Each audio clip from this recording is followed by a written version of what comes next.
पेशवा इतने शक्तिशाली कैसे बने?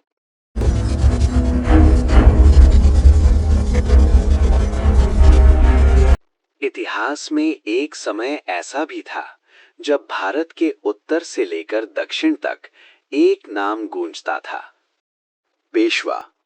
वे ना तो राजा थे, ना ही छत्रपति, फिर भी उनके फैसलों से पूरा हिंदुस्तान हिल जाया करता था। तो सवाल ये है, पेशवा इतनी शक्तिशाली कैसे बने? पेशवा आखिर थे कौन?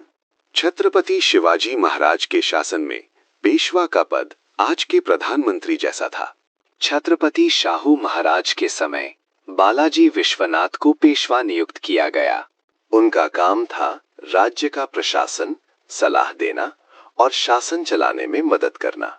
शुरुआत में पेशवाओं के पास कोई असाधारण शक्ति नहीं थी, लेकिन फिर इतिहास ने एक बड़ा मोड़ लिया। छत्रपति शाहू महाराज के समय बालाजी विश्वनाथ को पेशवा नियुक्त किया गया। शाहू महाराज ने उन्हें केवल पद नहीं दिया, बल्कि पूरा भरोसा दिया।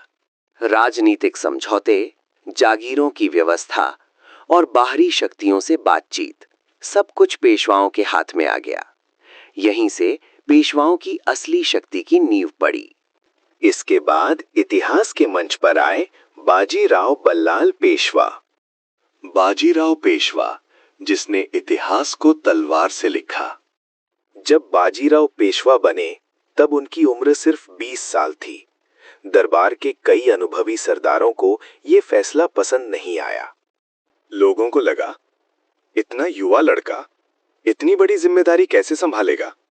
बाजीराव की सोच रक्षात्मक नहीं, आक्रामक। उस समय तक अधिकतर राज्य एक ही गलती कर रहे थे, वे किलों में बैठकर दुश्मन का इंतजार करते थे। बाजीराव ने ये परंपरा तोड़ दी। उनकी रणनीति थी तेज गति, अचानक हमला और दुश्मन को संभलने का मौका न देना। यही वजह थी कि मराठा सेना भारी तोपखानों के बिना भी बड़ी बड़ी सल्तनतों को हरा देती थी। बाजीराव की पहली बड़ी उपलब्धि थी मालवा पर नियंत्रण। मालवा सिर्फ एक इलाका नहीं था, वो उत्तर भारत का रणनीतिक प्रवेश द्वार था।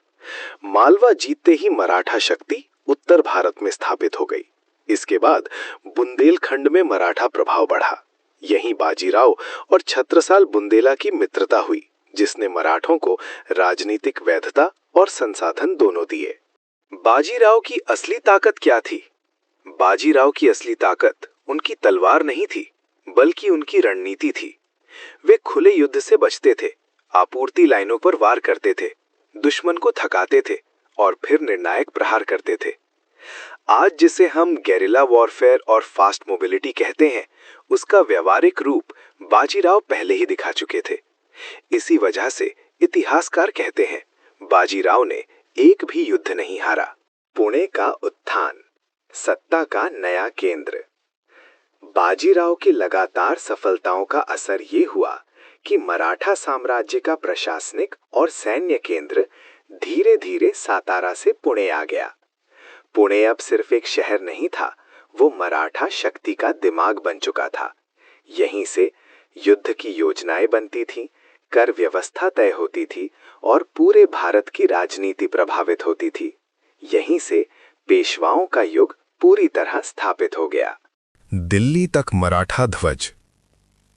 सबसे चौंकाने वाली बात यह थी कि बाजीराव ने मुगल साम्राज्य के हृदय दिल्ली तक मराठा सेना पहुंचा दी, और ये बिना कोई बड़ा युद्ध लड़े हुआ।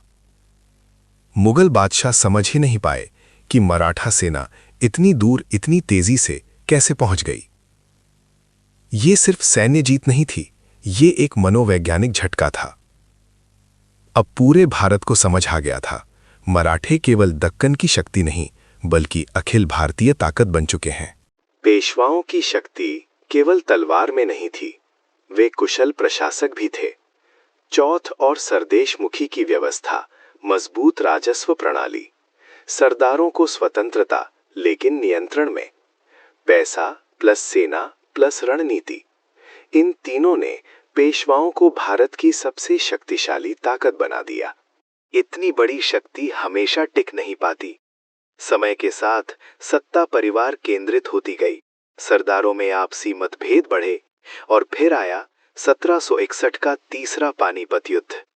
इस एक युद्ध ने मराठा शक्ति को गहरा आघात पहुंचाया और यहीं से अंग्रेजों के लिए रास्ता खुल गया।